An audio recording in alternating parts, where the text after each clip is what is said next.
Hello, and thank you for joining us for the final game of the day between 100 Thieves and OpTic Gaming. Let's go ahead and pull up the starting lineups here. Selecting blue side is 100 Thieves, with Ssumday in the top lane, Meteos in the jungle, Ryu mid, Cody Sun and aphromoo on bottom and support, and Coach Prawley. And that means loading up on the red side, it's OpTic Gaming. In the top lane, Allorim. In the jungle, it's Gate. PowerOfEvil mid with bot Arrow, and support big with Coach Zabutin. Now, while OpTic Gaming are engaging in a roster designed to execute a funnel comp, you can tell by the fact that they've got Gate in the jungle, it kind of bit them in the ass in their game yesterday. Yeah, their opponents ended up targeting the strongest funnelers in Champion Select, and they were relegated to playing Tristana after the ban phase for PowerOfEvil. It didn't help that Allorim was camped and also didn't handle it well in the top lane. He was very visibly frustrated at the end of the game with his performance. And he even tweeted, it's like, I did the math. There's no way I lose 3 games in a row. So he's hoping that this is where he turns it around. Well, you gotta hope he's shaking off the bad vibes from that game, because now he has to lane against Ssumday, who was the one thing keeping 100 Thieves from the defeat screen yesterday. Yeah, you see a scoreline of 12, 0, and 7 with 577 CS, and are told that 100 Thieves ran a funnel composition. It wasn't Ssumday that they were funneling. They weren't supposed to be funneling him. They were funneling Cody Sun. But Ssumday came up as their late game insurance policy. And other than that, 100 Thieves managed to bring back what worked great for them in spring, which was 3 supports and a Cody Sun. And if you have Ssumday firing on all cylinders in the top lane, we have the antithesis here of each other in the top lane. Ssumday stopped them from losing, saved the game, and Allorim was how OpTic lost their game. Here we go, 100 Thieves versus OpTic Gaming. Final match of the day and of the week. We'll see how they decide to play this one out. Kale and Ornn banned out by 100 Thieves. OpTic Gaming removing Talia and Nocturne, focusing more on the jungle pool this time around. Yeah, interesting, because 100 Thieves took away the Kale. The Ornn was for Allorim. It's what he played and he didn't do very well on at all and got camped. And Morgana, so there's no Xayah ban. Aurelia is still available. I think OpTic might be able to get a primo funnel strategy going for them today. Let's see if the Thieves can do anything to shut it down. Their bans are done now. OpTic with 1 more to go. We'll see if they want to continue focusing that jungle pool or not, deciding instead to focus on the top lane. I like that. Giving a little bit of attention towards Ssumday. Remember, it was the Jax that he went off with yesterday, but there's the Xayah, that champion that can be so effective in a funneling strategy, will be picked up by the Thieves. Yeah, but that still leaves Xayah Rakan available. Very good funnel strategy, and when you have, exactly, there it is. You can actually play this bottom lane for Arrow and Big, or you can have it mid lane for PoE and Gate, which means that the Rakan just has great engagement. This is actually a very different funnel than most. I actually think Rakan is one of the best. Normally it's like Braum has all these interactions, Nunu has these interactions with specific champions, and if you can get this specific composition, it means that you aren't just a funnel that's waiting for them to engage, you get the go button all the time with the Rakan engages, and you get to start the fights on your terms. 100 Thieves are saying, you guys got a go button, we'll take a go button as well. They grabbed the Alistar for themselves. Some incredible engage potential on that one. In the last game, we got to see Fang use that one for Echo Fox to start a lot of fights off and just be that massive brick wall in the team fight. And it looks like they're going to have yet another big team fighter there with the Swain. Interesting. The Swain can be for the bottom lane. Ryu can go ahead and play Swain bot. Cody Sun will play Funnel Xayah mid.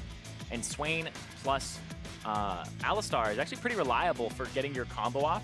You WQ for the Alistar into the Swain pull back. So there's a lot that can be done there. And I actually like this from OpTic, because Mundo handles magic damage very well. And so far they have a lot of magic damage on 100 Thieves side.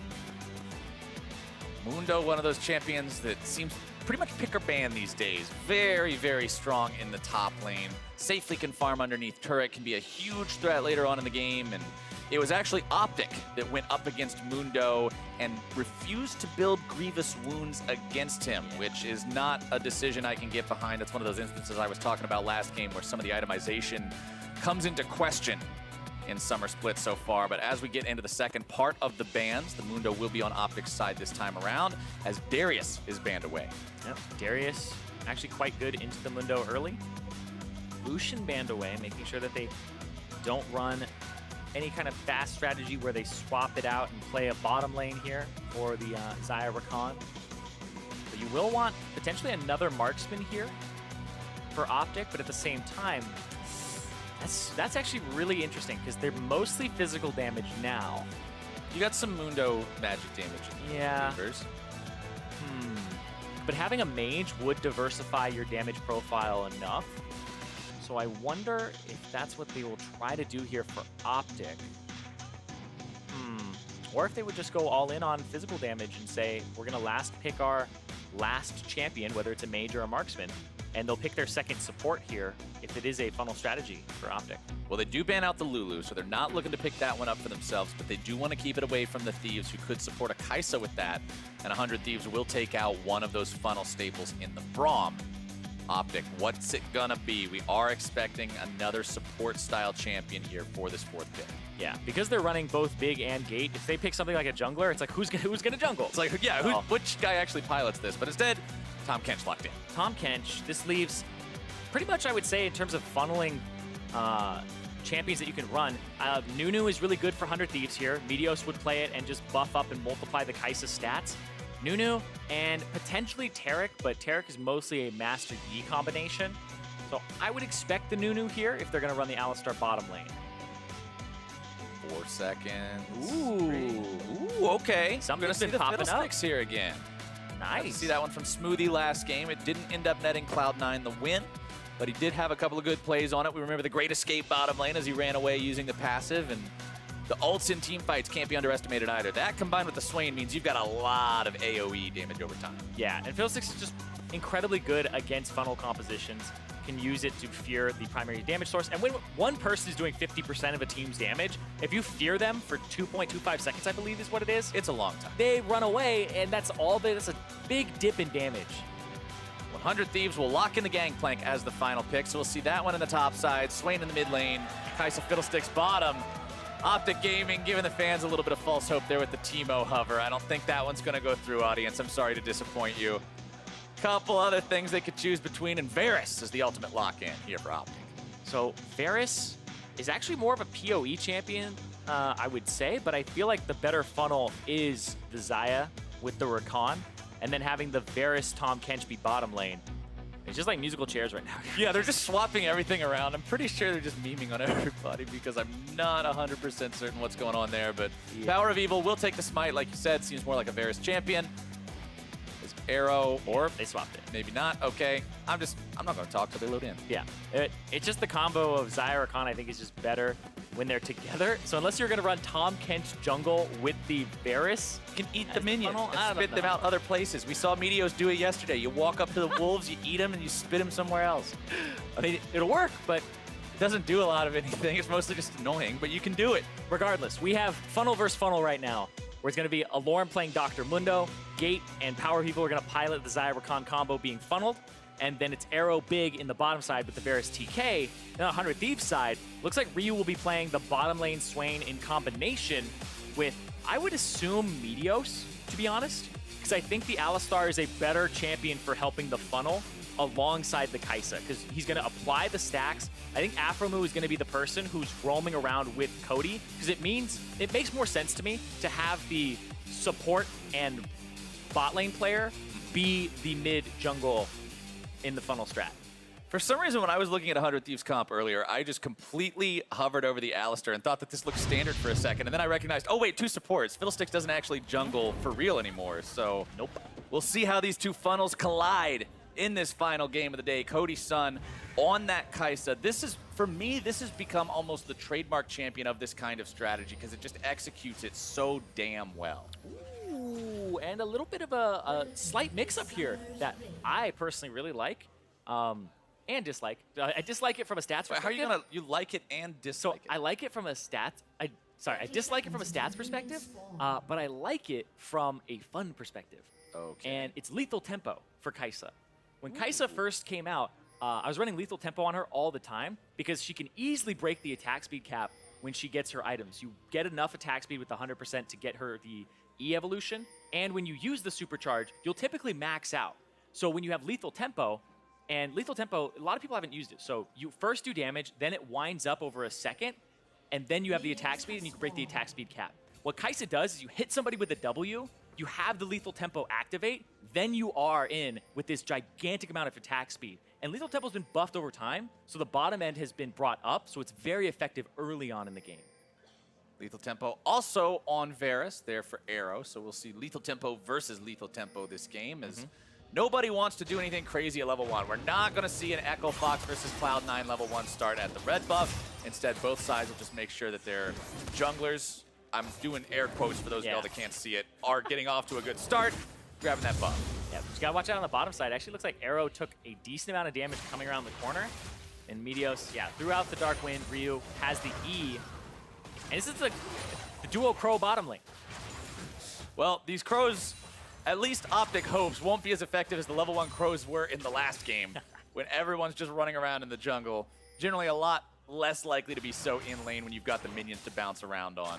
We'll see how these two mages can lane up against the more traditional style of lane of the Varus and the Tahm. Yeah, I wonder, because typically you'll have the melee support hit level 2 first because he can just use his relic shield stacks, and that's why I thought that the Alistar is going to be the funneler. And now they fight over Scuttle Crabs. Funnel usually is get your first buff, go mid, shove mid, get the Scuttle Crab on the other side, come back mid, shove 2 waves. And you're seeing that Cody Sun and aphromoo are actually a little bit behind, and I think that's because of the combo of Xayah Rakan just has more wave clear early. Cody will manage to get that crab. They kite it right back over towards the mid lane just in time to show up and catch this wave. They're not going to lose out on any cannon. Maybe they will lose out on a cannon. Ooh, good job keeping them away. Meanwhile, bottom side, it's the damage into the root, into the first blood for 100 Thieves. OpTic lose their AD carry. Yeah, that's great. Meteos just walks up, uses the fear, and I think his Aftershock is what finishes it there. His Aftershock or his Ignite. He's like, I'm gonna just walk next to this guy. They have the combo, the Crow lane, just CCs for days. And you can't dodge it if you're the Varus. You only have to flash, and that's about it. So you miss position once. Fiddlesticks walks up and gets the fear on you. You're pretty much dead unless Big can actually get the W. But I feel like the fear, the silence bouncing may prevent you from that. That's a rough one to navigate in terms of CS, now that I'm putting it all together. Really, really difficult to get out of that when you can see Arrow still has the flash available. Never had the chance to use it to get himself out of that tough spot.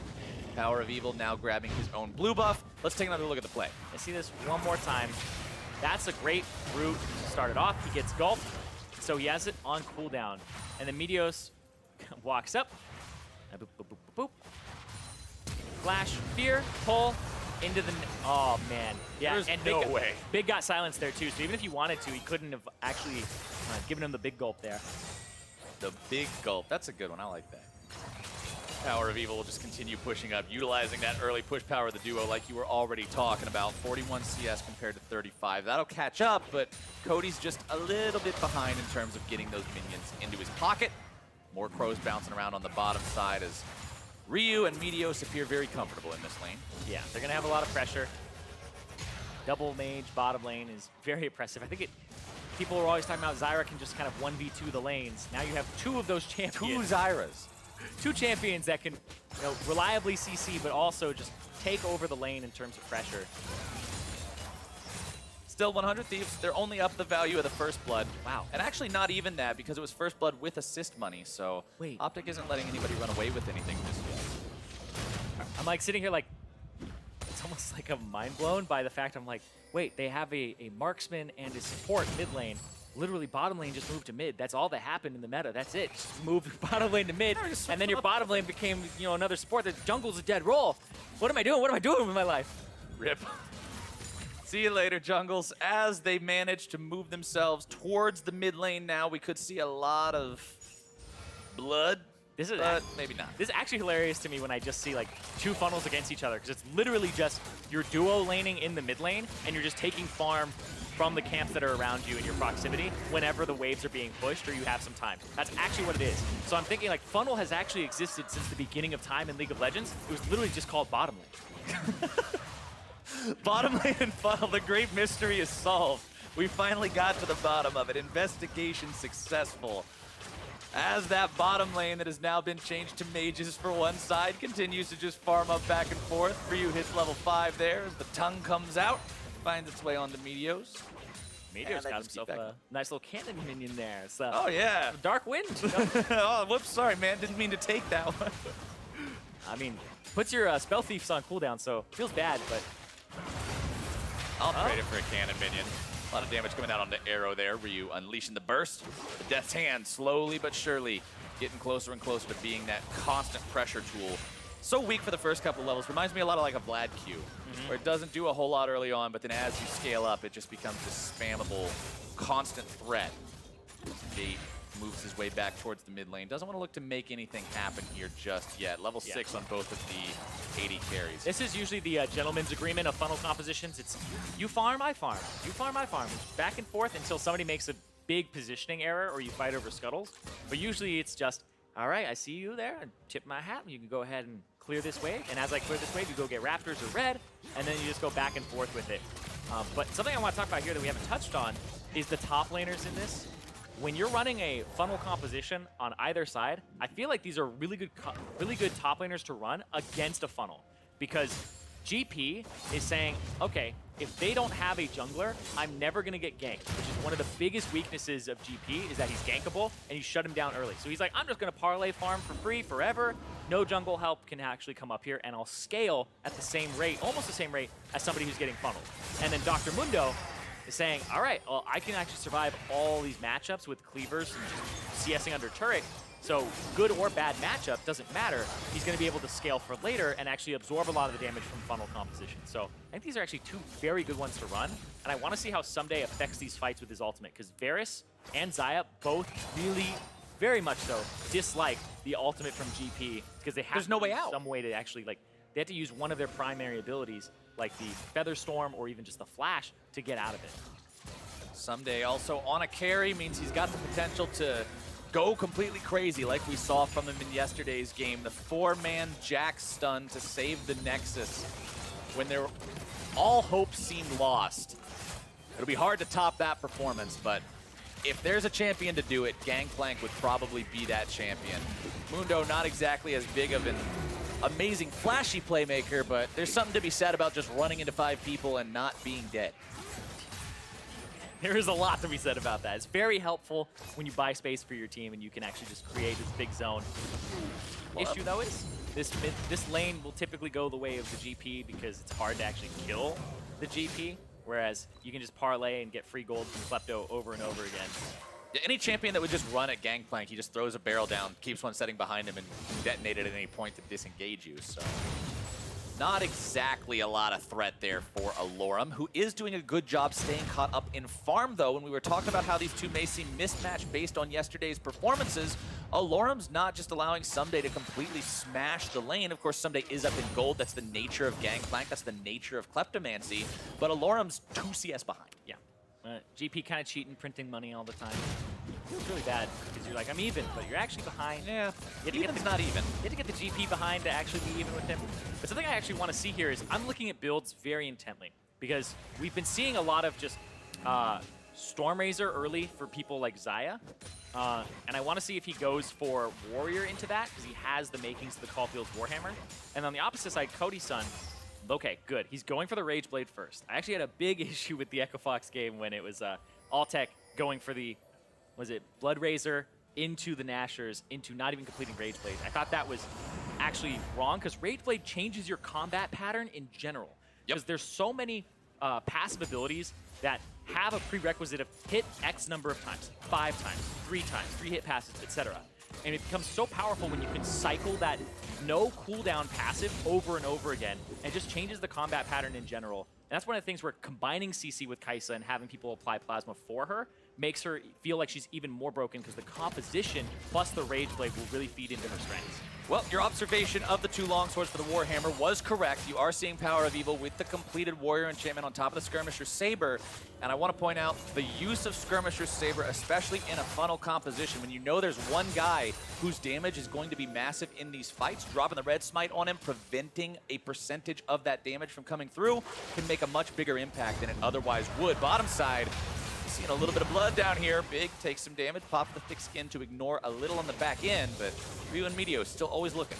Yeah, but we do have Arrow with a CS advantage here, and so far it just seems like everybody's going blow for blow with one another. The GP is still creating extra money during this time. And I actually want to check support items really quickly because that's usually sometimes where a difference will emerge. It's just very slightly. So it actually looks like everybody's about 50 gold away from each other support-wise, with both of the supports on the side of 100 Thieves actually have a little bit more money. Ult for ult traded in the bottom lane there. The Chains of Corruption come out. Ryu responds. going for that demonic ascension, but neither side going to find any great success. No summoner spells expended, just the ultimates, but it will take a while for those to come back online. Ryu staring down the barrel of a 2-minute cooldown. Arrow just slightly under that. And I like this from OpTic. They're actually pressuring because they have the completed warrior, which is better than the parts and components of the Rage Blade. So they get pressured, they take the enemy Raptors, and now we might see their first move. They have ways to engage with Gates, Rakan. They're going to be spotted here. Will they go for it anyway? Okay, they didn't kill the ward, but all right. They just want to make sure they got down here fast enough. That's the plan. Meteos goes into ulti mode, clear out the wave, make it so this dive can't go through. Gangplank ultimate also used here. The fight's going to break out. PowerOfEvil in some trouble, having to use the Feather Storm. Still caught out. It's Gate, who now has to go into the Hourglass mode as Allorim tries to get in, but now he's got to try to get out as Ssumday grabs the second kill of the game for his team. Questionable start to the fight where they saw the ward. They saw that they were spotted 100%. And then it was a good ultimate from Ssumday and Meteos to actually just buy space and discourage the engage. And then the follow-up really put PowerOfEvil in a bad spot where he had to flash, use his ultimate, and even just get swallowed there by Big to get out.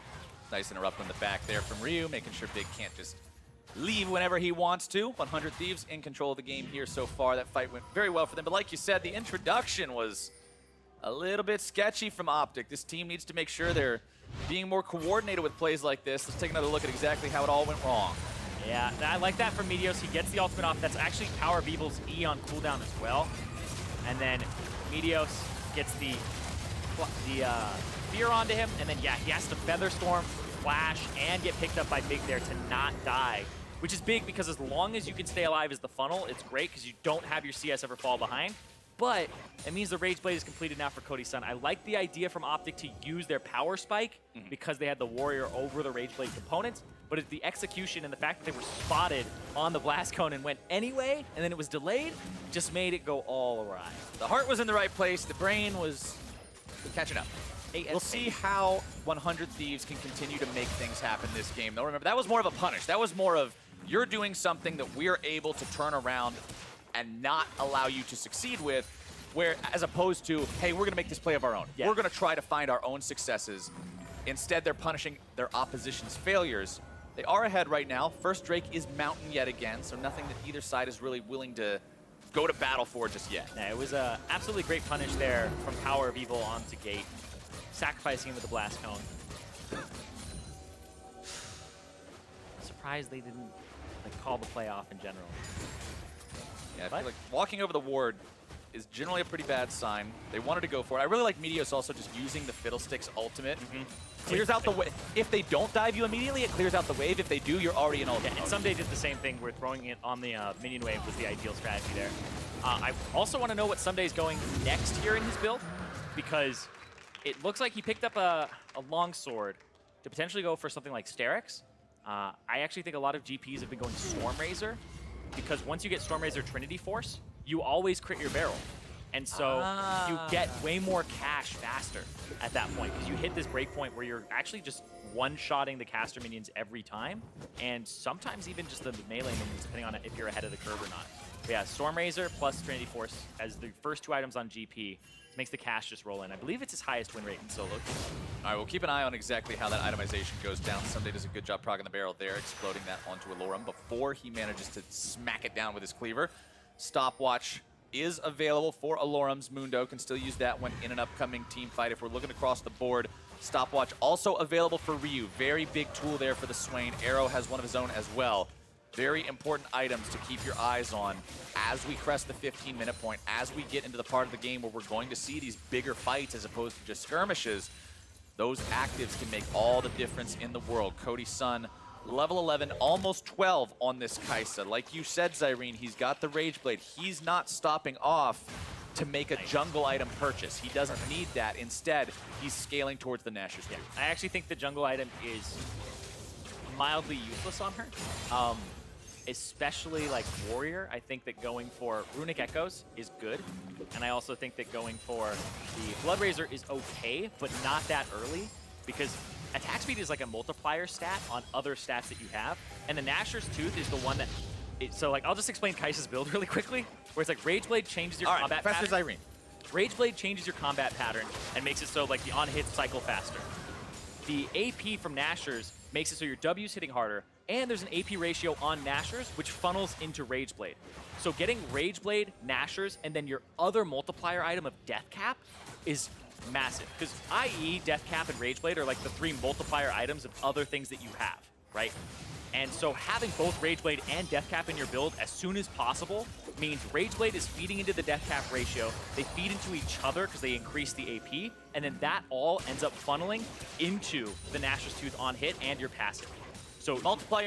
Exactly, until the AP is at this point where you're actually basically hitting an on-hit with one on-hit bonus item from the Nashers, immensely hard off of AP. Well, he's still got a ways to go before all those items come online, but he's 1.5 out of 3. He's getting there. 17 minutes into the game, still 2-0 for 100 Thieves. Oh.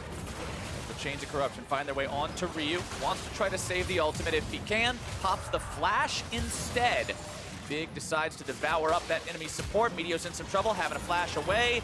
Goes golden to stay alive. Ryu decides to go for the demonic ascension. Are they going to turn this one around? Big trying to get out, using the Ignite. Thick Skin also there. Meteos coming back in with that ulti, but it's not enough. The Void Seeker doesn't hit the mark, and both sides walk away. If Xayah had actually been there a little earlier and was able to get in, because he's level 12, he has the rank 2 Killer Instinct, so his range is longer. He can actually just R in. They may have been able to push that down and possibly get a turret, but they might lose their mid lane turret now, as Gate and PowerOfEvil are actually dealing a lot of damage to it. It's not going to drop, but it gets very close. So close, but no cigar so far for OpTic. Still no turret taken by either side, so it's that much juicier of a prize, Cyrene. That bonus gold loaded behind first turret means you've got all the more reason to try to push that one down. aphromoo and Cody Sun will make sure that the minion wave doesn't get anywhere near it. Checking back in on the top side. The farm still just staying neck and neck. And I already like what I'm seeing here. 100 Thieves will not make the same error versus OpTic that OpTic made against Mundo before. They've already got Grievous Wounds. Yeah, and let's check this one more time down bottom. Arrow throws out the ultimate. Big is a little bit far. Good sidestep on this from Arrow. And I like this as well. Meteos actually gets in front of Big to make sure that he can't continue to throw out Qs. And then Meteos goes to the other side. You think the Q is going to come out to stun him afterwards? Ryu goes to the other side, gets in front of Meteos again right before the Q comes back up. Because if it had been another stun, maybe that would have been enough there to finish him. Whoa, and then they get out. Yeah, they have to get out at that point. Big and Arrow. Back to farming up they go. They've got the Blade of the Ruin King on the side of the Varus, going up against that Rod of Ages with 6 stacks for Ryu's Swain. And 100 Thieves is a team that, honestly, so far this split, Cyrene, hasn't had the kind of start that fans were hoping for from them. Their games haven't quite been on par for the team that just set incredible impressions in Spring Split, for it being their freshman split in the North American LCS, coming in, getting second, going all the way to the finals in spring. And this is a team, it's a squad of players that have been around for a while.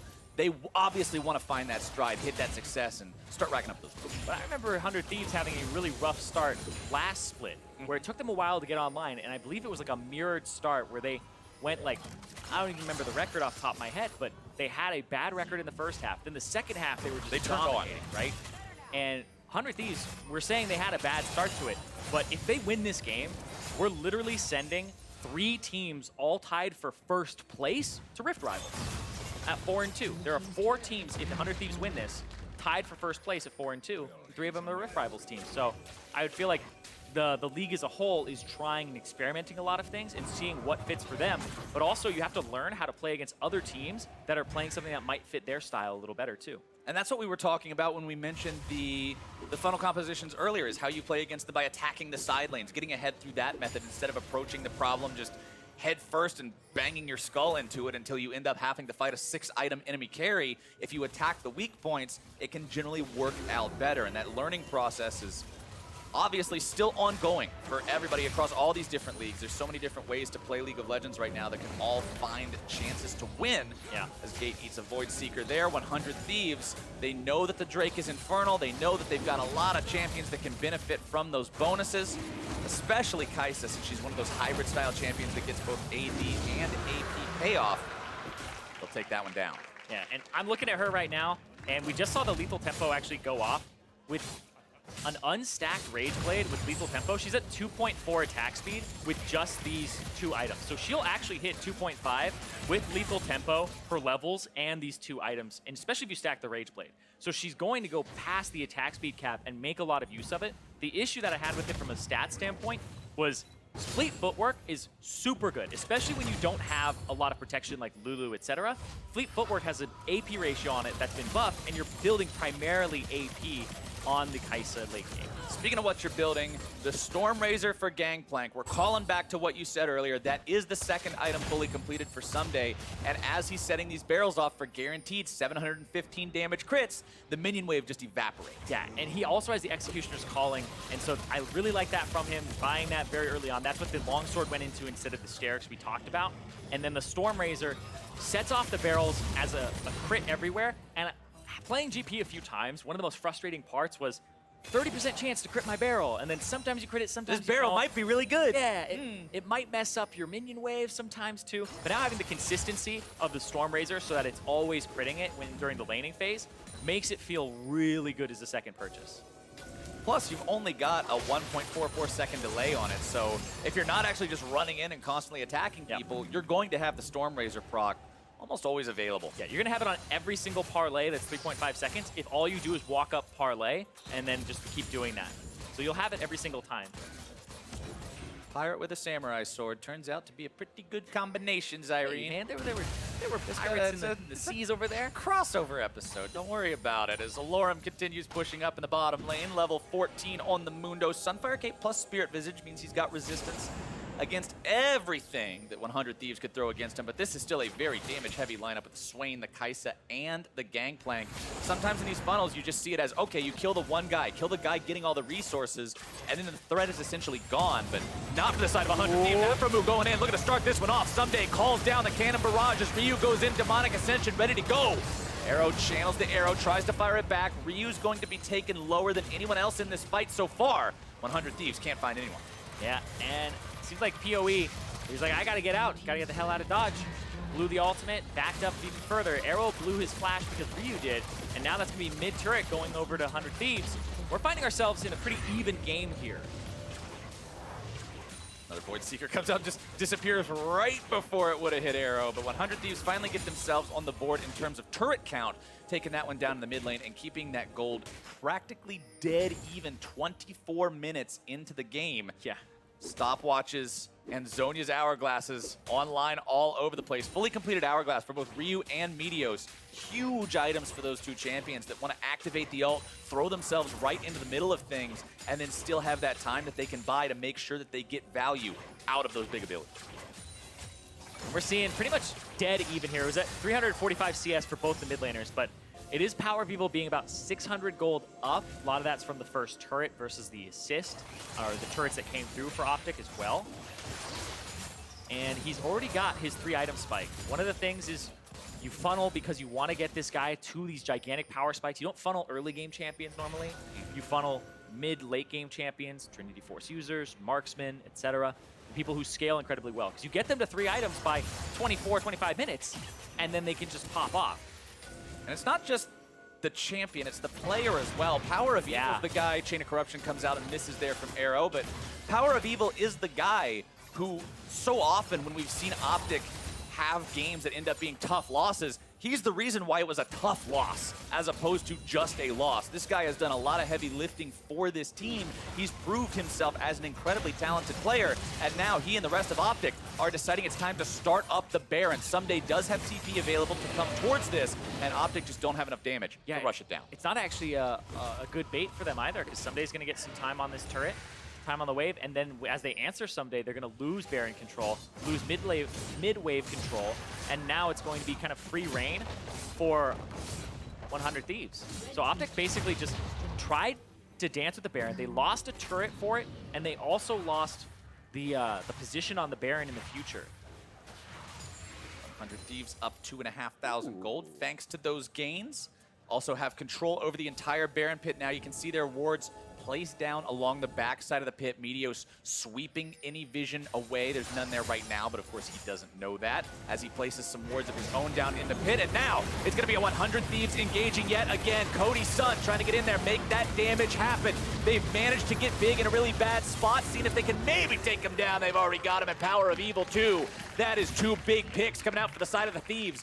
Allorim still hanging out here. He knows that the Baron attempt is coming. And PoE doesn't have QSS yet. He just has a no-match mantle, and that was Meteos being able to get to him, blowing the flash, and finally connecting with the fear, and they're able to blow him up, and that's going to be Baron for 100 Thieves off that play.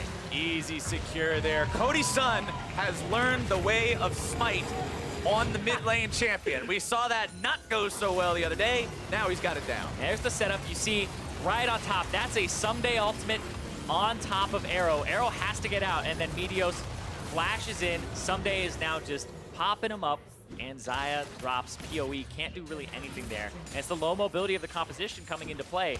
Right now, Ryu, though, caught out by Allorim and Arrow. This may actually be a counter kill. Here comes TP. TP trying to save him in time. Chain of Corruption again, not on the mark. Arrow missing these ultimates is not what OpTic needs right now. What a crit! Ssumday, fun day. Tries to go for it. Big does a good job denying the barrel, but the rest of the Thieves are here, and he's already got him out of there. Click, click, boom! Double kill for Ssumday, continuing that push even further. OpTic stands 3 versus 5 yet again, but they're up against the full might of the 100 Thieves squad. The minion wave is there. They're pushing towards the inhibitor. If every Q is a crit, it's not a % chance. It's not RNG. Ssumday comes up with the 3 items, the Trinity Force, the Storm Razor, and the IE behind it. It packs a hell of a punch, and it only takes 2 shots for him to blow up Arrow. So much damage coming through, and it's funny because Infinity Edge actually isn't doubling anything with that passive, but it's still converting the critical strike damage into true damage on those Storm Razor procs. So the value's coming at least out of one of the 2 passives right now, and we'll see if he ends up buying any more crit to supplement that one, but they've already got the ultimate out of PowerOfEvil. Meteos hanging out over the wall, seeing if he can go in on this one. Here it comes, Crowstorm's in! As the Gangplank ultimate is also called down. Ryu throws out the never move. Not gonna find a lot from that one just yet. Ssumday's barrel gets shot down before it can explode. Void Seeker back, finds its way into Arrow. 100 Thieves will take the turret, but they don't want to stick around too long, and they leave the inhibitor for another day. Ssumday collects a bunch of chicken money, and they're out. I'm pretty sure Meteos is also loving this meta right now because he's adapted and he's played the Tahm Kench, which he's always wanted to play in the jungle, quote unquote, when they're running a funnel Cody comp. And now he's playing Fiddlesticks again. Way back in the day. It's like Fiddlesticks hasn't been a jungler in a long time. Well, he has. You just get reported for picking him. I mean, he struggled for like a while because like the new jungle has always not been favorable to Dark Wind unless you like pull camp together and stuff. So yeah, it definitely puts you pretty far behind. And the Fiddlesticks support though does work out. But right here, Ssumday barrels for the movement speed. Barrel! Boom! It's a big old crit there on Arrow. And he's like, oh, nope, doesn't get that one. Waits for the spit out. Bop. 484 damage off that one. The previous one is what got him there. Storm Razor is just so good on him. That is a parlayed barrel plus a normal parlay to take Arrow from 100 to 0. 2 different instances of damage completely deleted him off the face of the rift, and now 100 Thieves is pushing onto the second exposed inhibitor. And now Ssumday has more critical strike chance, 60% now. The IE will feed into the Phantom Dancer. He's the one who also brought the Grievous Wounds to the table, so we saw him have a really good game on Aatrox. We saw Ssumday taking over in their previous match, saving the game, and here he's just coming in. He is just taking care of business. And this isn't a high kill, super bloody, holy cow kind of game. This game only has 6 kills to count, and all of them are for 100 Thieves. They aren't needing to kill OpTic over and over again to build these advantages. It's every time they find an advantage, Zyrene, it's just been worth so much. Exactly, and I like the pick of the GP for Ssumday because it means in the funnel compositions that 100 Thieves actually understand this. They're letting Cody, this guy who's carried them with 36% of the team's damage last split, they've kind of relied on him a whole bunch, and now they're able to run these strategies again where Cody has multiple supports around him. He can carry in the late game, and Ssumday is stepping up, playing defensive early, and then getting whatever advantage he can to scale into the later parts of the game and support his team. And that GP is just doing work here. This is 2 games in a row where Ssumday is actually being the main star in the funnel competition. A lot of damage coming through onto Meteos, taking him pretty low. Gate tries to go in with the quickness, but can't find anyone. Rakan ultimate down is the main engage tool on the side of OpTic Gaming that's no longer ready to go. And that means 100 Thieves get to push in and do as they please. They take down inhibitor number 3. Woo! They move the Nexus turrets. They bring down the cannons onto Arrow. Ssumday goes on a rampage, and this is likely the end of the game. The turret falls first and foremost. OpTic have to make some kind of a last-ditch effort. Allorim in the back line looking to find Meteos, but OpTic have already lost their support. Big's gonna go down next. Allorim survives, but only for a moment. He pops the stopwatch at the very, very end, but it will not do anything. And 100 Thieves find their win. And that was a 7-0 in kills. They were able to play around the funnel strat. They drafted incredibly well for it. And I feel like this played right into their strengths. We're talking about coming into Rift Rivals teams that have defined strengths in Europe where they like to run a funnel comp. They like to run mage bottom lanes in different teams. Here, 100 Thieves are looking more and more like funneling Cody and having Ssumday on a late game insurance champion is the way to go. The intro to this game, you talked about how the stats that Ssumday put up yesterday, if you said they were running a funnel comp and then said it's not Ssumday, that would surprise most people. I'm looking at the damage numbers right now for this game, Xayah. Let's go ahead and just run a couple of these by everybody real quick. Cody Sun did 13,000 damage this game. PowerOfEvil did just shy of 16,000.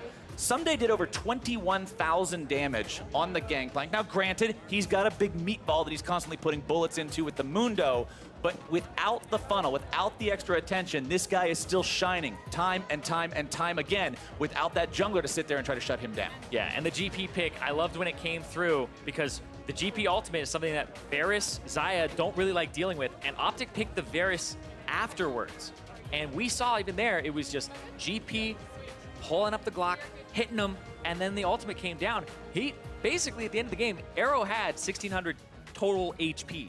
He hit him for over 780, and then he threw down the ultimate. He's doing about half his HP with a single Q. So as soon as he's in range, it's really just kind of game over there for the Varus. Awesome performance from 100 Thieves, but now we're going to send things down to OpTic and the recipient of the funnel for 100 Thieves. Thanks, guys. Cody, congratulations on that game. Now, this is the second time this weekend that we've seen you as the focus of the funnel comp. How do you deal with the pressure of being tasked to carry the team? Yeah, in the funnel strategy, so you just funnel like mid-wave and jungle to one person, and then that one person is kind of like a super champion, and then he tries to carry and do the most damage, which is what I'm used to. But for the funnel, there's even more pressure on like staying alive and making sure that you don't make any mistakes compared to like just a normal hyper carry. So yeah, I have to be really careful with my positioning and like where I'm going, because wherever I am or wherever I'm not, then the enemy can just make a play right away. And next week, we're going to be seeing 100 Thieves fight in Rift Rivals with the substitutions of Levi and Brandini. Having played with them, what can you tell us about those two players, and how confident are you guys going into Rift Rivals?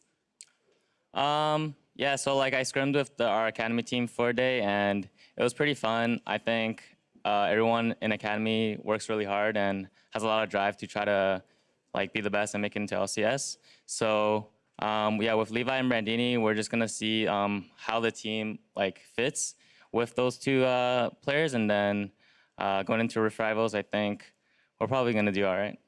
Well, I wish you the best of luck in taking down EU. Thank you, Cody. And to wrap up the day, let's hear from the State Farm Analyst Desk. Thank you very much, Ovely. 100 Thieves, one of our three teams headed to Rift Rivals, moves to 4-2 with that victory. We had funnel versus funnel in this game. One of the first times we've gotten to see that in this region. Pretty uninteractive for the early minutes of this game until you finally get to those power spikes for both teams. The fighting begins, and ultimately 100 Thieves walks away with it. Yeah, at least usually you get some top lane skirmishing, but you throw in the GP versus Mundo as well. Both them are like, yeah, you know, we can farm for a little bit and then take some team fights later on, and you're left with basically only the bot lane left to do anything close to skirmishing. Yeah, and it's funny because 100 Thieves bottom lane, I think, played better down bot, but also having the GP versus the Mundo, which one would you rather have in the super late game? When you actually do have a % health dealing marksman, I take the GP, the damage dealer, because the Mundo is actually going to be able to get shredded by the end of the game. And I like the fact that 100 Thieves picked that late in the draft, knowing the situation. Yeah, that following Ssumday's performance on Jax yesterday. No surprise he continues to perform here on the day today. But you pointed to the bot lane as where we saw the action early on in the game. Funnily enough, Meteos of all people charged with dueling with Ryu in the bot lane for 100 Thieves. But 2 days in a row now, they've come up with kills in the 2v2. I swear, man, Meteos is one of the They're not best bad. supports in North America, and he's not even a support player. Like, this play in particular is really intelligent. He ults the wave to try and clear it out before, Ssumday's ultimate came and he started channeling it. And then once he realized people are cut off away from the wave, flash the wall and get this fear off so the rest of his team can come in and collapse. Now, it was a little botched on the side of OpTic. They didn't go over the blast cone very well, and they did it on top of a ward, so they had time to think about what they wanted to do, but the execution was still great by Meteos. Yeah, overall very solid for him. It's an interesting landscape of the professional League of Legends scene right now that so many junglers are finding themselves having to learn an entirely new role in that support position, either alongside their ADC, for example, in the jungle, and or entirely in the lane with, say, somebody else. Well, to be fair, 4 people are off-rolled here on the side of 100 Thieves. That's right, okay, it's not just junglers. Ryu's in the bot lane, Cody's a jungler. At least Ryu's playing Swain, though. That's true. A little bit less to learn than a Fiddlesticks support for Meteos, but that was really impressive. And then, of course, as much as we've been talking about everyone else, the big linchpin for this game was Ssumday on GP. You know, with all that said, it was again mentioned that 100 Thieves is heading to Rift Rivals, but of course they have elected to bring in both Brandini and Levi into the mix. And so while earlier today we were talking about distinct styles for EU teams, 100 Thieves the past couple days have really shown us a mastery of the funnel compositions here, at least within the North American ecosystem. But does all of that go out the window once you bring 2 new players into the mix? I think it is a bit of a refresher if they want it, because, I mean, you look up and you see 100 Thieves at 4-2, and you think they've figured it out. This week was pretty good against what I think they just completely out-funneled OpTic, right? I think across the board they had better champion select. It's really hard to say. I'm more looking forward to the experimentation that the 3 teams get at Rift Rivals and the time that all the other teams get to practice in the next 2 weeks, because they won't have to build up towards, okay, we must be able to play this on stage in the next 4 days. Take 2 weeks, actually figure out what you want to do, and then come back more practiced. C9 going to be pretty happy with that. The first thing that jumped to mind was, like, with that extended having that break. extra time of an extended break to really get things into gear. How good do you think Levi is at a Fiddlesticks? Not? I don't know. He's great in solo queue. I cast Academy. Wasn't a serious question. I will eat my But thank you for non-existent trying to answer it for me, Mark. I appreciate that. I thought about it. I want to pull up the predictions from the top of the day. Of course, Meteos joined us to throw in his predictions, and he entirely aligned with Jat. I should have reversed all of them. That was You should have. Yeah. You threw it out there as an opportunity. You would have been, I guess, 3-2 instead of 2-3. Mark, though, big day with the 4-1, moving even further ahead in the predictions game than you were coming into the day. I mean, the Cloud9 was just a bad decision by Jat. I think that was fine. And the fly quest, I don't think it was, but the fly quest was a little bit of a, see how this one goes. Right. I mean, yeah, that was, in a sense, a shot in the dark, but we say that, and both those teams are now 3-3, and all of a sudden, FlyQuest is entirely in the mix when they entered the week in such a terrible position. And they were a team that, at the very beginning, we were like, this should be a good meta for them, and then it didn't look like it, and then it somehow did. It feels like Flame has picked it up a lot as someone who's been stepping up, as well as some of the substitutions, because they've constantly kind of been rotating out support for the better part of a split and a half now, and it hopefully is going to settle with JJ, because things look pretty good. Yeah. All right, a third of the way through the split we are. That's going to do it from us here on the desk, so let's toss it over to Freak for NALCS Tonight. Take it away.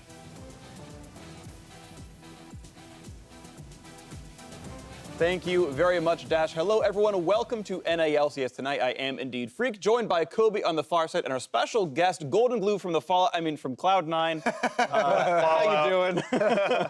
Yeah, I've been better, but I'm pretty happy with the way we're improving, and hopefully this long Rift Rivals break we have will make me feel better and get us a lot of good practice that we need. Okay. We were watching your game just before this in the little caster room, and I was like, great, Golden Glue's going to be so happy for He's smashing. North American LCS tonight. Echo Well. Yeah, we're so close, but man, didn't manage to pull it out this time. Yeah. It's okay. In 2 weeks, I'm sure it'll be a lot better. And of course, NA will continue to win as they always have. Let's pull up the standings in the North American LCS so far. Some pretty obvious ones here at the top. A big, giant tie at 4-2. They've got Team Liquid in the wrong spot, sadly, but it's okay. We'll give them a pass this time around. A few teams at 3-3, and sadly, yeah, 3 teams with negative records here. Golden Guardians, OpTic, and honestly, a little bit surprised starting the season. Cloud9 down here 1-5. I know we already talked about how you're feeling, but it's not great to look at. I try to avoid looking at the standings when we know the most wins. Honestly, though, everyone that I talk to is always like, yeah, I'm so surprised that this Cloud9 roster is down there because apparently you're doing so well in scrims and all the players have really good things to say, about how hard you guys are working and actually the results that you've gotten off stage. But I feel like we've always had this story with you, and it's just so tragic. The scrim guy. I don't know. We're getting really close, and we're getting leads. Like every single time we're looking over a view, besides I think the first game we played in LCS, where we died like 3 times in 3 minutes. Yeah. We're having like these insane, not insane, but pretty fat gold leads every single game. It's just like every single game, like we mess up one thing, we mess up something in communication, or something's missing every single game, and so every single game we're piecing one more part together, but we still haven't been able to pull out the wins yet. Yeah, there was a stat from the beginning of the day that was like, there have been 5 games where a team threw a 5,000 gold lead, and 3 of them are you guys. It's like, just like an aberration of stats, unfortunately. So either way, we will move on a little bit with Golden Glue joining us on the show tonight. We're going to add him to our Scion Speedway leaderboard. Ooh, the Scion Speedway. Huni is still winning. Claky D in second place, which only about an eighth of a second behind him right there. Yes, Mark Z is still in last, so that's all that really matters. Those of you who missed the past few weeks, though, Scion Speedway is a custom racetrack where our pros Scion ult across the map using sweet drifts and smart summoners to post the best time. There are only a few rules. Stay in bounds, don't flash over walls, and you can only use your active items and summoner spells once. So Golden Glue, are you ready? Yeah, I can beat Huni maybe in the Scion Speedway. Maybe I don't beat him today in the match, but this is my goal right now. All right, make your way over, and I believe, I have faith. Good luck. I think true to form, he'll have a really good early game, and then like just towards the Nexus, he's gonna blow all his actives early. Like, yeah, this is going great. I'll say that. Well, I haven't taken it yet, so I'll take some notes here. Okay. And improve. All right. Unpause when you're ready, though. Yeah. Okay. You don't have to type R or anything. Deep breaths. Okay, let's get it. All right, Kobe. All right. It's counting down. He is Scion. He's got his build. Here we go. All right, so hugging the bottom side towards the top. That's actually one. I think Huni went above the rock. Yeah, I think that's a really good line, though. That's a straight shot. Yeah. So the first ult was good. This corner gets everybody. Yeah, that's where most people have used their actives. He also did the Predator. All right, so now it's time for the middle stretch. And of course, coming up here is going to be some target dummies. You can kind of see where they are because it's practice tool. Yeah. Okay, it doesn't slam into one, goes around the outside and turns it back around. And so a lot of people too have been like, oh, they keep running into the scuttle crab. It doesn't stop your Scuttle crab's not a big deal. All right, now these walls here. I didn't see if he got any bounces. That one's a bounce.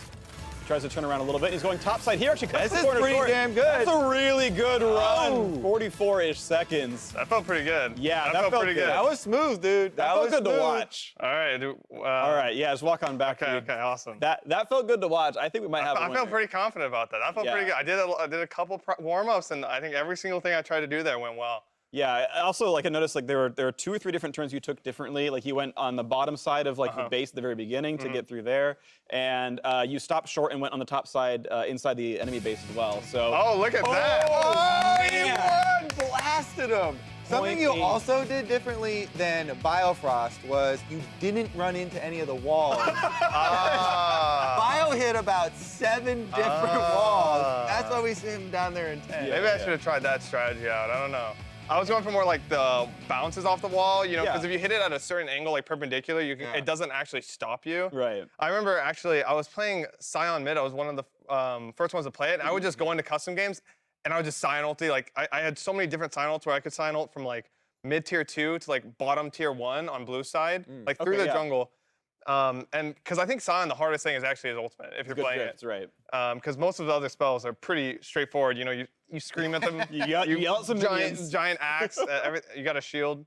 The Yep. Sion ult's pretty complex ability, actually. Yeah, well, obviously it shows right here, so Golden, congratulations. Wait, I want a little bit more info on Okay, this okay. bumping off walls, because I haven't taken it yet. Okay, so what does Oh. that actually do for you? Well, okay, so normally when you hit a wall as Sion, right, you stop, you break. Yeah. But if you hit it like on this, like when you're ulting, like let's say this is the wall, right here. If you ult and kind of like go parallel with the wall as you hit it, it'll just make you go along with the wall instead of actually stopping you. Okay. So that's what you should go for. So you get, I'm gonna ace it now. If you get like an obtuse enough angle where you're like just barely hitting it. Okay, cool. So throughout the weekend, you've been tweeting us your favorite moments and epic highlights, and we pulled a few to showcase for LCS Big Plays, brought to you by Acer Predator. Up first, Eric Vask praises Ssumday's game-saving Jax play in their match versus Clutch. Back. Open one. Don't die. Open Nexus. Stop us. Hey, try and live. Back. I got nice foul on Ssumday. I can eat you Ssumday. Oh, nice. Nice. My man. Nice. Oh, that's holy shit. You're nutty. Ssumday, dude. Nice. Can we end? Yeah. Wow. That's actually the first time I've seen that play. That was I heard people like praising Ssumday, but that was actually really insane. Yeah. That's everyone's dread when you're the AD carry and you're like, Jax just stunned me and I'm definitely dead now. And that was the story for Ssumday throughout that entire game. Yeah, he was like 12-0 and feasting 4 the or entire something time. stupid. Like he was actually nuts. So next up, Jeremy Dolman called out Pobelter's impressive outplay over the Echo Fox top laner. Yeah, but Equalizer, Eugene. Yeah, I think you can go. I'm 1 HP, but I'm coming. Pop's fighting, guys. Watch. Coming. 5 seconds. 4, 3, 2. Oh, Eugene, you hella sick. Okay, we're going topside now. Yeah, so Huni did miss one harpoon that wasn't like flashed or or Q2 or anything, but besides that, it was Pobelter, flashing over Flame Spitter for that extra little tick as well. That's pretty good. I think it was good for Huni to go in there because I really missed the E at the beginning of the clip and Huni all in because of it, but Pobelter just played it so well after that he ended up getting the kill. I like him channeling W through the Flame Spitter to like block that damage. Done pretty well and survived it, of course. Now finally, Justin Su gets hyped for Echo Fox and Altec's game-saving pentakill. This one we are going to talk over live as the clip plays out here. And yeah, pentakill in a very close game though, to be fair. The funneled Lucian, mid lane / jungle Lucian. One of the only ranged champions in the game. All right, so they get the Braum stun, and first target goes down pretty easily. Because that is a trade, though, right? Like, you guys got to kill pretty early on. Yeah, I haven't seen this because I haven't bot reviewed the game yet. Yeah, I don't know. It's pretty hard. Once Lucian starts getting his items and you have all mages, AD carries are still really strong in team fights. And if you can't actually kill them, which we can't because what we call them is meatballs. They have a lot of meatballs. They have Braum, Alistar, just a bunch of guys who sit in front of the carry. Yeah. We couldn't actually reach the Lucian or ever pressure him, so he's just hitting us for so much damage. That's not much we can do. That's the big, unless Aurelia, who is your Fed member, right, is going to be able to get back to him and kill him. If you're wasting damage on Braum and Alistar that don't provide a lot. Yeah. It feels like in a comp like that, you just have to like go for like the Morgana flash ult. Yeah, and just like make them spread sideways and like hope Aurelia reaches somehow. But yeah, obviously tough stuff. All right, well, either way, thank you, of course, all of you at home for sending us your favorite plays. Make sure you keep tweeting us all season long using hashtag NALCS. Now, make extra sure to call out those plays next week as the North American LCS defends their title as the superior region, obviously against the European LCS during Rift Rivals. The tournament pits the top 3 North American and European teams from the spring split against one another over 3 days of competition. The first 2 days feature group stage with special 2v2s to decide side selection for teams of equal seeding, so 1 vs 1, 3 vs 3, etc. And the final day will feature a relay race to crown the champions. All that action starts Thursday of next week, so check out the schedule. Brought to you by Jersey Mike Subs. And I want to clarify briefly, relay race, because my understanding is whichever, so it's an extended best of 5, where every team must play at least once, like you're sharing the BO5 across regions. But the winner of the group stage gets to counterpick the teams. So like if like NA wins group stage, right, we go for like the first 3 games. Yeah, right, exactly. So it's like if NA wins the group stage, it's like, okay, we send a Fnatic, like, cool, we're gonna play Echo Fox against Fnatic. It's that kind of thing, so group stage seeds you in for that. That's actually awesome. Yeah. I think it's a bit more interesting for us too, because it feels like coming into this, the European teams are super defined. G2 has done funnel like almost all of their games for perks. He just got these crazy stats and stuff, and Fnatic is playing Bwipo most of the time, so they do the double mages. So if we find out that one of our teams is like very good against one of them, then we can kind of have the pseudo counter, but we would have to win the group stage to do that. Yeah, for sure. How do you feel about our chances? I think I haven't been able to watch too much EU LCS. I watched a little bit of Bwipo because I've been also just playing mages. You're playing. It actually started as a joke. I was like talking to Reaper, like, hey, I can play those mages bot lane too. And then turns out like next week of LCS, I'm like playing bot lane. I think we'll do well. You know, I think NA is better than EU. So, I mean, that's all that you need. Good boy. Good boy. That's the right answer. Yeah, there's nothing more to be said. Yeah, is it going to be like 16-0, like win the whole group stage, win the BO5? Yeah, of course. All right, I'm quoting you on that one. That's the first prediction. Another one I want to bring up too, though, is the Rift Rivals Dream Team. Of the 3 teams that are going from North America, give me your like ideal starting 5 of cobbling those players together. Okay, probably Huni top, jungle, Xmithy, mid laner. What are the choices? It's Pobe, Ryu, and Phoenix. Okay, Pobe out there, double lift. I thought it was of any players going. Oh, could you like pick your European squad as well? Like you just like put Reckless in like with Huni or something? Huh. I don't even know. I would just do all NA anyway because it's better North players. America. So I'm gonna stick with whatever I just said, and then probably support to keep the synergy. Probably just go Ole, so you can have you know, the bot lane synergy. Along with double. All right. Yeah. You're not gonna put Rush Hour back together? Because Afro's going. Yeah. Okay, I guess they have synergy too. You put Afro in. They're both really good. All right. Meanwhile, my European team, it doesn't actually matter because they wouldn't win any games anyway. Yeah, I don't think. Yeah, we don't even have to look at those guys. So. Yeah, I mean, half that team is on the bench anyway. Reckless is in there. It's kind of. I mean, the one change I would actually make would be to put probably Perks in there because all of our best mid laners have been imported from Europe, unfortunately. You're like the second best NA native mid. Unfortunately, there's like a million Europeans though. Okay, so anyway, with Kobe taking up the analyst guest spot tonight, it's time to bring back Kobe Facts, this time with a bit of a twist. English is hard today. Kobe, please take it away. With a twist. I'm nervous now. It's okay, you guys got this. You're up with him. Okay. Yeah, before it was actually Kobe Stats, but this is a new game show edition. Okay. Welcome to Kobe Facts. You won't actually win any money. That's okay. I can turn them around. That's really unfortunate. You won't actually win any money, but you will feel like a millionaire. Awesome, that's all I need. If you're able to win. Oh, Let me tell you the rules. We have 5 questions total. And if you get 4 of them right, so you can even get one wrong, we're still gonna give you a prize. Awesome. You also have 3 lifelines. So you have the 50-50, we'll take it down to 2 answers. Ask the audience. You can poll the audience. I believe we're gonna have Twitch chat and everyone participating for that one. And you can also phone a friend. Okay, all right. With that in mind, question number 1. All right, let's get it. What retired Twitch emote is commonly associated with Cloud9 Golden Glue? That would be Vault Boy. That's an easy one. We don't even have to show the options here. Yeah, no, you don't even. I don't even need the answers. Correct. That's going to be the Vault Boy. By the way, they're going to be up there for A, B, C, and D. Okay.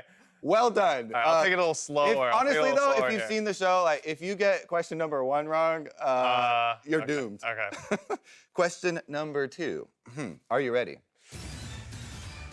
Okay, give it to me.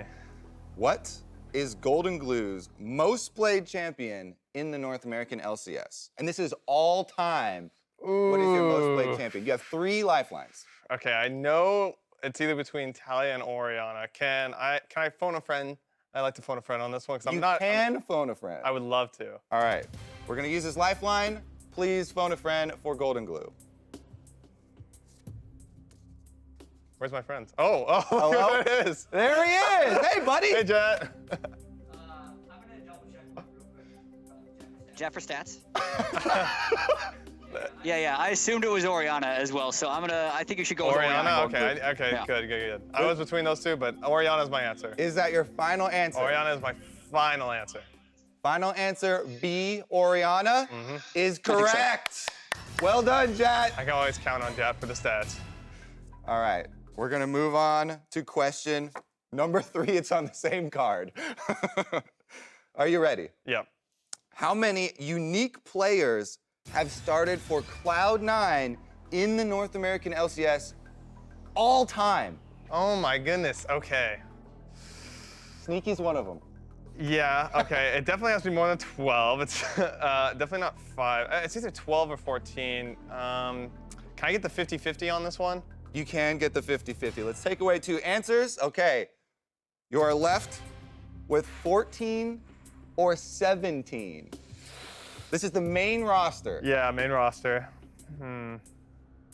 There's been a lot of different iterations of Cloud9 since the beginning. So you're feeling big number? I feel like 17 is a bit too high though, so I'm gonna go with 14. 14, is that your final answer? That is my final answer, Kobe. Are you sure? Yes, I'm sure. 14, C, is incorrect. Oh, 17, oh my goodness. You actually only have to get 4 of them right, though, and you can still get a prize. Okay.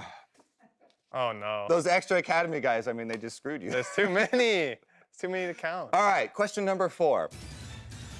Which player has killed Golden Glue the most in the 2018 split? All right, I'm also gonna use my help on this one. Twitch chat, help me out. I wanna see what they have to say on this. All right, audience, can we get the audience participation here? What does Twitch chat think that it is? Or YouTube also can participate. 2018 summer split. 2018 summer split. Remember the options here: Cody Sun, Meteos, Bjergsen, or OpTic. I'm trying to think back to what matches I had the most deaths in. Woo. Bjergsen, there's a lot of votes for Bjergsen. Yeah, He there's is a lot also of a kind of Bjergsen. popular player. That's So, true. my game versus TSM, I'm trying to remember what I played on. I played bot lane. I had 1 death, actually. So it's definitely not Bjergsen. I want to say it's either OpTic or Cody Sun. Yeah, it's not gonna be a jungler, right? But No, I don't. Zach is gonna kill you a bunch? I don't think so. I'm trying to think. OpTic was today. I died 3 or 4 times. It's probably, yeah, I'm gonna go with OpTic. I think it was OpTic. OpTic. Yeah. D, is that your final answer? That's my final answer. That is correct!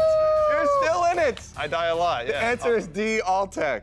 Those Okay. 80 carries, The man. pentakill, man. Marksman overpowered. No wonder they got nerfed. Okay. The last and final question, number 5. What is the most played champion by mid laners in all of the 2018 summer split? North America, right? This is across the world. Oh. Wait. All right, we'll cut it down just North America. Just North America. Or that's too much for you. We'll go just North America. All right, this one's actually really hard. I know it's not Xayah. There's definitely not Xayah, no. Irelia, Lulu, Swain. And this is there's been a lot of Irelia games in this is LCS. just the summer split. Exactly. There's been a lot of Aurelia. There's been a decent amount of Swain, but I don't think there's enough. So I'm between Lulu and Irelia. Okay. I really want this prize. You used all your life I points used already. all 3 of them, yeah. I think I've seen more.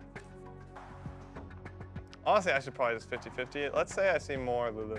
No, more Irelia. More Irelia. Yep, that's my final answer.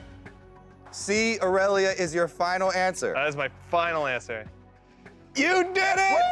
It's Aurelia. It was between Aurelia and Lulu if you cut it to 50-50. But it was Aurelia. Jensen there, your teammate, was able to use it. We've seen a bunch of Pobelter, actually. He's got He's got it every single time. Bjergsen played it twice. Yeah. Oh, man. How do you feel about Aurelia as a mid laner yourself? Well, I've been wanting to play it on stage, but I haven't gotten the chance to, unfortunately. All right, well, you got 4 out of 5, so congratulations. I feel like I'm on cloud 9 right now, Kobe. There you go. Cloud9 main roster, in fact. All right, well, thank you so much. That is going to do it for our special show. Thank you, Golden Glue, once again for joining us.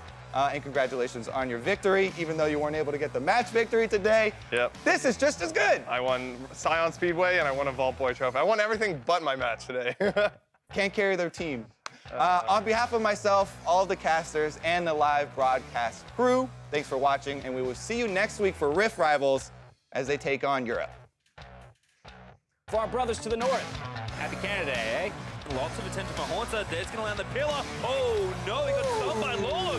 So well played by the Golden Guardians. Now, again, Mickey, though, he doesn't have flash. Dunk, there we go. Solo kill from Bjergsen.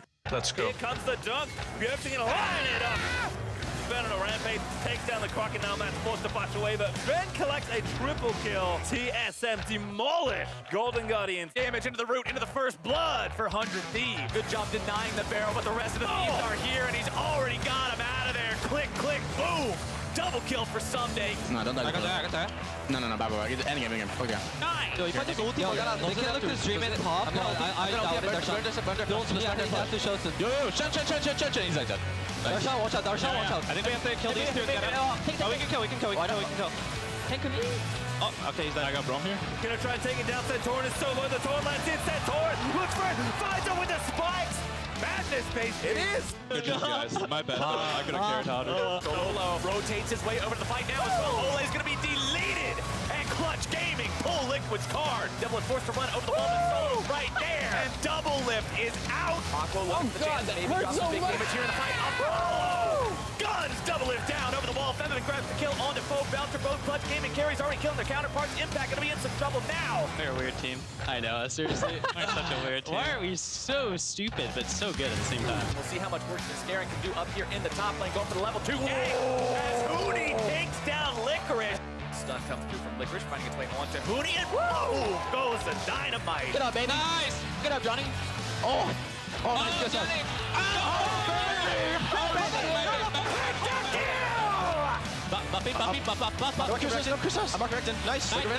But OpTic still running wild, banging in the back line, able to find the top up.